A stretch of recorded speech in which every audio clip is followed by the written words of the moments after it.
Silver Jubilee వేడుకలు ఘనంగా నిర్వహించాలని చెప్పేసి కూడా ఈరోజు సూర్యాపేట సంబంధించిన దాంట్లో కూడా BRS party working president KTR రావడం జరిగింది. ఇక్కడ ఆ కార్యకర్తలకు మార్గ నిర్దేశనం కూడా చేయడం జరిగింది. సో అనుకుందాం, అసలు చూద్దాం ఏం జరుగుతుంది తెలంగాణ రాష్ట్రంలో ఈరోజు.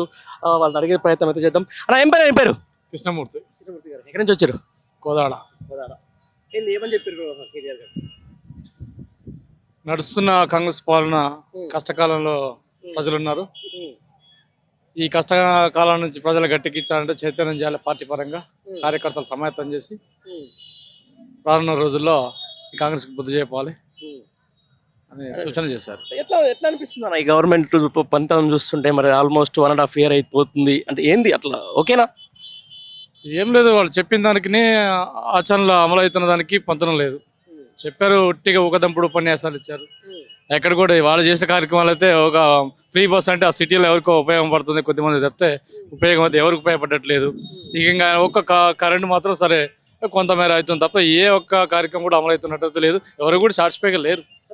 మొత్తం అంటే సబ్బండ వర్గాలు సాటిస్ఫై లేరని చెప్పేసి జనాలు అంటున్నారు. లేదు, ఈ రోజు ప్రజాపాలన తెచ్చడం మేము అద్భుతంగా పరిపాలన సాగుతుందని చెప్పేసి అధికారంలో ఉన్నటువంటి ఎమ్మెల్యేలు అంటా ఉన్నారు, తర్వాత ముఖ్యమంత్రి స్థాయి దాకా అంటా ఉన్నారు.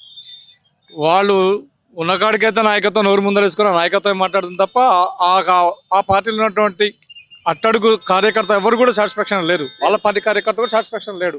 అవగాహన కలిగినటువంటి నాయకులు వాళ్ళు మాత్రమే ఒక దంపుడు ఉపన్యాసాలు ఇస్తున్నారు తప్పితే వాళ్ళు కూడా సంతృప్తిగా ఎవరు లేరు. అన్ని వర్గాలు కూడా మళ్ళీ కేసీఆర్ ఇస్తేనే ఆ పథకాలు అమలు అయితే కొనసాగుతాయని ఆలోచన చేస్తారు తప్పితే ఉన్న పథకాలు కూడా బంద్ పెట్టిన పరిస్థితి ఉంది. అది సామాన్య ప్రజలకు కూడా అందరికీ తెలిసిన ఉంది. మీరేమంటారు పెద్ద మనిషి సార్?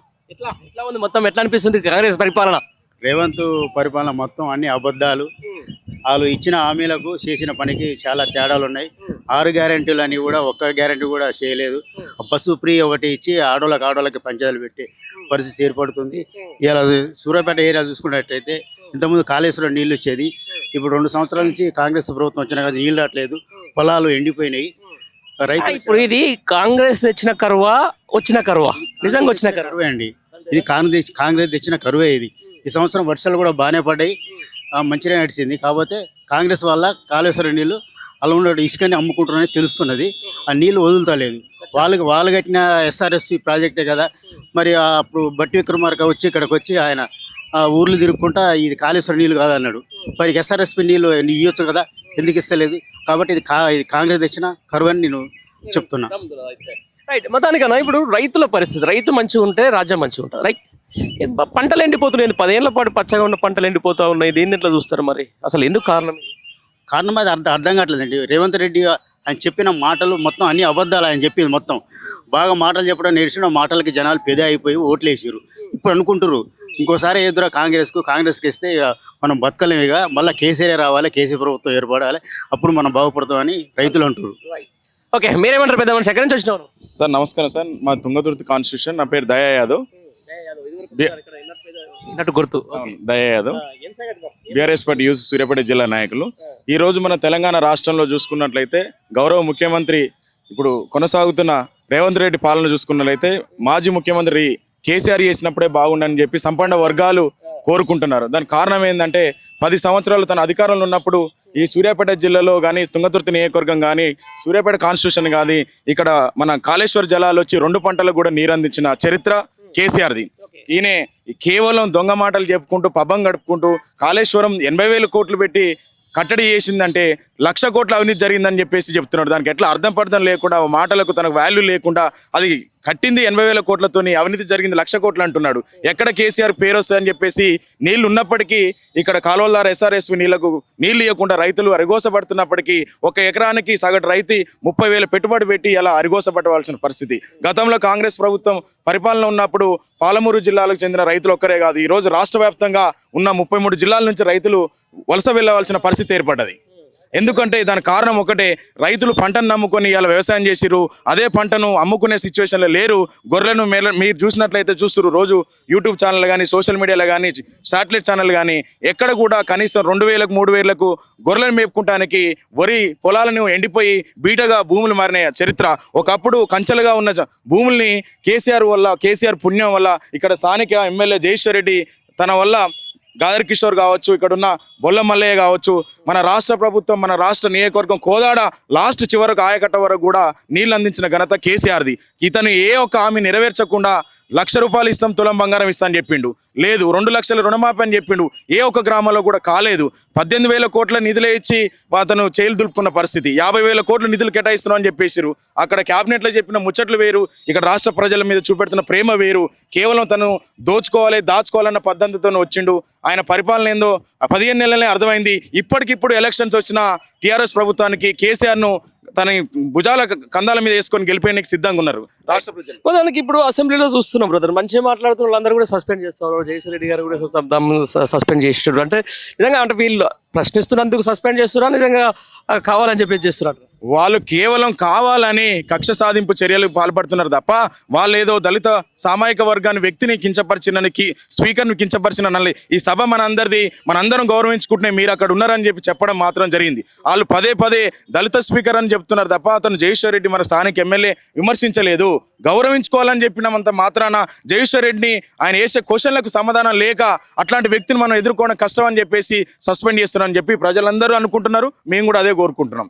అతను ప్రజాక్షేత్రంలో ఉంటాడు, ప్రజల సమస్యలు ఎప్పటికప్పటికి ప్రభుత్వాన్ని చేరే విధంగా అక్కడ సస్పెండ్ చేసినా ఇక్కడున్న మంచి చెడు రైతుల బాధలను కంటికి రెప్పలా కాపాడుకొని ప్రజలందరికీ ఏం కావాలని నెరవేర్చిన వ్యక్తి, ఈ జిల్లాని అభివృద్ధి ప్రదంలో నడిపించిన మొదటి వ్యక్తి, ఉమ్మడి జిల్లాలో తనకంటూ రాష్ట్రంలో ఒక ప్రత్యేక గుర్తింపు సాధించుకున్న వ్యక్తి ప్రస్తుత శాసనసభ్యులు మన జగదీశ్వర్ రెడ్డి గారు. మరి అదేవిధంగా తను చెప్పిన ఏ ఒక్క హామీ కూడా ₹1,00,000 అన్నాడు, తులం బంగారం అన్నాడు. మరి అదేవిధంగా ఇక్కడ మహిళలకు 25,000 పెన్షన్ ఇస్తాడు. మరి అదేవిధంగా విద్యార్థులకు స్కూటీలు ఇస్తాడు. మరి అదేవిధంగా రుణమాఫీ ₹2,00,000 చేస్తున్నారు. రేషన్ కార్డుల వైజ్గా చెప్పలేదు ఆ రోజు. ప్రతి ఒక్కరు బ్యాంకుకి వెళ్ళండి, 2 లక్షలు తెచ్చుకోండి, మీ వచ్చిన తెల్లారి రుణమాఫీ చేస్తాడు. ఈ రోజు చూసుకున్నట్లయితే ఉమ్మడి కుటుంబం ఒకటే రేషన్ కార్డు, ఆ రేషన్ కార్డులు ఉన్న మందికి కొంతమందికి, రైతు బంధు చూసుకున్నట్లయితే ఒక విడత మొత్తం వేయలేదు. మరి అదేవిధంగా రెండో విడతకు వచ్చేసరికి 20 గుంటలు ఉన్న ఆయనకు ఈరోజు డబ్బులు వల్లే 2 ఎకరాలు ఉన్న ఆయన డబ్బులు పడుతున్నాయి. మొత్తానికి మొత్తం ఒకటేసారి కేసీఆర్ 100 ఎకరాలు ఉన్న సేద్యమయ్యే భూమి అయినా ఏది ఉన్నా రైతులకు ఒకరోజు చేసిన చరిత్ర రైతు బంధు చరిత్ర కేసీఆర్. తను పెట్టిన ఆనవాళ్ళు ఏది ఉండొద్దని చెప్పేసి ఆ పేర్లను మార్చి ఈ 420 హామీలు ఇచ్చి ఈ దొంగ రేవంత్ రెడ్డి ఎప్పుడైతే అతను రాష్ట్రంలోకి వచ్చిండో అన్ని దొంగ హామీలు నెరవేర్చలేక ఏం చేయాలో అర్థం కాక తన కుర్చీని కాపాడుకోనికి 20% కమిషన్లు తీసుకొని పనిచేస్తున్నాడని చెప్పి తెలియజేస్తున్నాం. ఏమని చెప్పిండు సార్ వచ్చి? సారు తెలంగాణ భవిష్యత్తు పైన, తెలంగాణ నిర్మాణం పైన, నిధులు నియామకాల పైన కేసీఆర్ గారి నాయకత్వంలో నిర్వహించినటువంటి పోరాటాలు, ఉద్యమాలు, తెలంగాణ స్థిరత్వమైనటువంటి తెలంగాణ నిర్మాణం కోసం చేసినటువంటి పోరాటాలను గుర్తు చేస్తూ అదే క్రమంలో ఈరోజు తెలంగాణ యొక్క నిర్మాణం ఏ రకంగా జరిగింది, కేసీఆర్ గారి నాయకత్వంలో ఉన్నటువంటి అంశాలు ఏ రకంగా జరిగింది అనే అంశం పైన మంచి అంశాలు చెప్పిండు. ఈరోజు ఇక్కడికి వచ్చినటువంటి అందరూ కూడా రైతాంగమైనటువంటి రైతులు, ప్రధానంగా రైతులు, యువకులైన రైతులు అందరూ కూడా వచ్చి, నిరుద్యోగులు కూడా వచ్చి మా అంశాల పైన కేసీఆర్ తప్ప మాకు శ్రీరామ రక్ష తెలంగాణ ప్రాంతంలో లేరు అనే భావజాలంతో పార్టీ కార్యకర్తలు, స్నేహభిలాషులు, పార్టీకి సంబంధించినటువంటి కానీ కేసీఆర్ గారి మీద ఉన్న అభిమానంతో, జగదీశ్వర్ గారి మీద ఉన్న అభిమానంతో వచ్చినటువంటి కార్యకర్తలు జాగా అనుకున్నటువంటి స్థాయికి మించి లేదు. అయినప్పటికీ కూడా అనేక మంది ప్రజలు కూడా బయట ప్రాంతాల్లో నిలబడి వారి యొక్క వాక్యాలు, జగదీశ్వర్ గారు, కేటీఆర్ గారు చెప్పినటువంటి అంశాలు విని ఊరికి పోయి మేము కేసీఆర్ నాయకత్వాన్ని మేము ముందులో తీసుకుపోతాం, కేసీఆర్ లేకపోతే ఈ శ్రీరామ రక్ష లేదు, మరో రూపమైనటువంటి కలియుగంలో పుట్టినటువంటి శ్రీరామచంద్రుడు ఈరోజు పుట్టినటువంటి ఈ రోజులలో పుట్టినటువంటి కేసీఆర్ గారి యొక్క నాయకత్వాన్ని ముందుకు తీసుకుపోవటానికి మేమంతా కంగనబద్దులైనాం. ఎట్లా అనిపిస్తుంది కాంగ్రెస్ పరిపాలన? దుర్మార్గమైన పరిపాలన సార్. అబద్ధాలతోటి చెప్పి అనేక హామీలు ఇచ్చి 421 హామీలు ఇచ్చి 6 గ్యారెంటీలు ఇచ్చి మోసం చేస్తున్నారు. ఏ ఊరికైనా రండి, మంత్రులు, ఎమ్మెల్యేలను హెచ్చరిస్తున్నాను. నేను ఒక కార్యకర్తగా, సామాజిక కార్యకర్తగా నేను ఒక మాట చెప్తా ఉన్నాను, హెచ్చరిస్తా ఉన్నాను. కోమటిరెడ్డి, వెంకరెడ్డి, ఉత్తమ్కుమారెడ్డి, ఖబర్దార్ మీకు ఖబర్దార్ మీకు చెప్తా ఉన్నాం. రైతాంగం కాడ రండి, కాలువకట్ట తిరగండి. ఒకనాడు కాళేశ్వరం నుంచి వచ్చేటువంటి నీళ్లను జగదీశ్వర్ రెడ్డి గారు 2 గంటల వరకు 3 గంటల వరకు నిద్రపోకుండా కూడా ఈ పెనబాడు మండలం కానీ, శివెల మండలం కానీ, సూర్యాపేట మండలం కానీ అన్ని మండలాలు తిరిగి నీళ్లు పారించిండు. అదే బొల్లమల్ల యాదవ్ గారు కోదాడ ప్రాంతంలో, బొల్లమల్ల యాదవ్ గారు వారు కూడా కోదాడ ఏరియాలో బాగా తిరిగిండు, అన్నిటికీ ప్రాంతాలకు చేసిండు. అలాంటి ప్రాంతాలకు సంబంధించిన స్వసశీలమైనటువంటి కోనసీమ చూపించినటువంటి ఒకనాడు ఏమైంది మరి కోనసీమ కాదా? ఈ రోజు కేసీఆర్ ఉన్నప్పుడు కోనసీమ ఈ రోజు ఎడారి అయింది, తారు ఎడారి అయింది, నీళ్లు దొరకట్లే. ఏ ఊర్లో కూడా భగీరథ నీళ్ళు రావట్లేదు, ఏ ఊర్లో కూడా చెరువులు ఎండిపోయినాయి. ఏ ఊర్లో పోయినా కానీ రైతాంగం కానీ పేద ప్రజలు కానీ అరో రామచంద్ర అని ఇట్లా అని ఏడ్చుకుంటూ పోయారు. రైట్ నిదర్శనం మా పెనమడు మండలంలో దుబ్బతండని, ఆ తర్వాత కొంచెం మమదాపురాన్ని, రతితండని ఈ ప్రాంతాలను ప్రదర్శించినాం. చూస్తే ప్రజలు అడిగిర్రు. ఆ బుద్ధి కాంగ్రెస్ పార్టీకి, తర్వాత రేవంత్ రెడ్డికి, ఆ తర్వాతకు వచ్చేసి ఉత్తమ్ కుమార్ రెడ్డికి, ఆ రేవంత్ రెడ్డికి, కోమటిరెడ్డి వెంకరెడ్డికి రావాలని మనసా వాచ కర్మన ప్రజల యొక్క మనసాక్షిగా వాళ్ళు హ్యాపీగా ఉండాలి, సంతోషంగా ఉండాలి. నేను ఒక గ్రాడ్యుయేటర్ని అయినా కానీ శ్రీరామచంద్రుడు అంటే కేసీఆర్. అంతేనా? ఎందుకు అంత మాట అన్నావు? ఈ 4 గంటల పరిపాలించారు ఆదరా మమ్మల్ని ఎందుకురా మామిడి పడుతున్నారు ఈ మొప్పున అని ఒక్క సంవత్సరం నుంచి తగులుతున్నారా బాబు అని ఇసుకుతుండు. అప్పుడే ఏందా కర్మ ఏందని అడిగారు. అడిగితే ఏమంటుండు, అరే ఒకటి గిద్ద చెప్తే ఆడవాళ్ళకి 2500 లాంటివి, లేదా ఆటో తిరిగేటోళ్ళకి కండలు దీపాలు పడుతున్నారు, అది చేస్తుంది, నీకు ఒక 2500 ఎంత 12,000 15,000 ఇస్తాడు. ఆ 12,000 పొంద పెడితే ఈ ఆడ ఒక 2500 ముసలి ఒక 4,000 అయినా సరికి ఆశపడేస్తే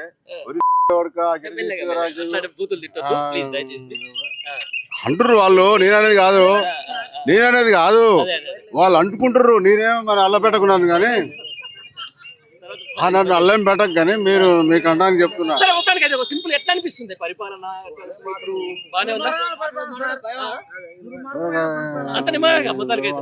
అరే వాడు 3 ఎకరాలు ఉంటే నాకు ఇంతవరకు పైసలు పర్లేదంటున్నా, గుర్తుంటానే వరకు మళ్ళీ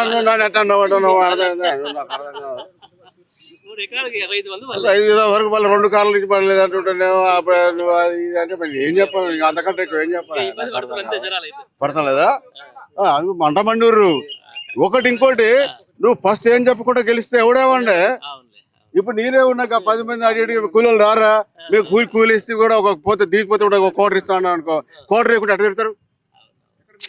మాట పని చేపించుకున్నాక అది చేసినాక కూడా పోతే ఇప్పుడు కోటర్ ఇస్తారు కదా అంటాం. ఆ కోటర్ కూడా తిడతారు పని పైసలు ఇచ్చినాక కూడా. మరి ఈడ నన్ను ఆశ పెడితే గదంటివి గిదంటివి మళ్ళీ ఈడికి వచ్చేసరికి గుర్తుంటుంది మనదా జనానికి. ఎప్పుడు పెట్టినా పోతాడు కానీ ఇప్పుడు బెటర్ గా ఓట్లు ఎందుకు పెడతారు? రమణారెడ్డి, కాసరాబాద్, సూర్యాపేట మండలం. ఏం చెప్పారు? ఎట్లా ఉంది మరి పరిస్థితి? ఇప్పుడు 1.5 year కాంగ్రెస్ పరిపాలన గురించి చెప్పాలంటే కొద్దిగా షార్ట్ అండ్ స్వీట్ గా చెప్పేసి. చాలా అగమ్య గోచరంగా, దిక్కు దిశ లేకుండా అలివిగానే హామీలు ఇచ్చి, ముఖ్యంగా మన ప్రాంతం ఏంటంటే రైతాంగం. రైతుకు నీళ్లు లేవు. ఇప్పుడు భూమి తర్వాత ప్రధానమైంది నీరు. ఆ నీరు లేదు, కరెంటు లేదు, ఆ పెట్టుబడి సహాయం లేదు. ఆ 2 లక్షల రుణమాఫీ అన్నాడు, 2 లక్షల చిల్లర రుణాలకు ఇంతవరకు ఒక్కలకు కూడా మాఫీ కాలే. మరి ఎట్లా ఇది ఇంత మంచిగా? మేమేం ప్రజాపాలన అని చెప్తున్నారు వాళ్ళేమో, మీరేమో మాకేం మంచి లేదని చెప్తున్నారు వాళ్ళేమో.